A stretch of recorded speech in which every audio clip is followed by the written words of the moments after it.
क्या आप जानते हैं कि एक 16 साल का लड़का जो अपने दोस्तों के साथ महलों में नहीं बल्कि पहाड़ों की चोटियों पर आजादी का सपना देख रहा था, आगे चलकर एक ऐसे साम्राज्य की नींव रखेगा जिसे आज भी सलाम किया जाता है। वे कोई साधारण राजा नहीं थे, वे थे हिंदवी स्वराज्य के संस्थापक, छत्रपति शिवाजी महाराज।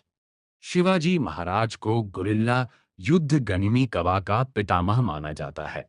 उन्होंने मुगलों और बीजापुर की विशाल सेनाओं के खिलाफ केवल अपनी तलवार का नहीं बल्कि अपने दिमाग का इस्तेमाल किया। पहाड़ों की तंग गलियों और जंगलों को अपना हथियार बनाकर उन्होंने दुनिया को दिखा दिया कि जीत संख्या में नहीं, रणनीति में होती है।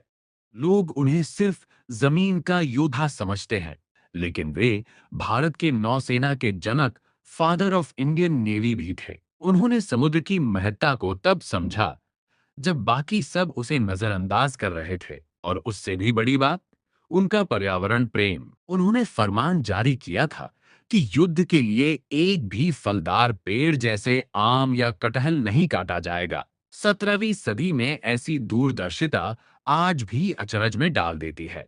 शिवाजी महाराज के जीवन में ऐसी कई बातें हैं जो इतिहास की धूल में दब गईं। धर्मनिरपेक्ष प्रशासन, उनके सबसे भरोसेमंद जनरलों और एडमिरल्स में सिद्धि संबल और दौलत खान जैसे मुसलमान शामिल थे। उन्होंने धर्म को राजनीति से हमेशा अलग रखा।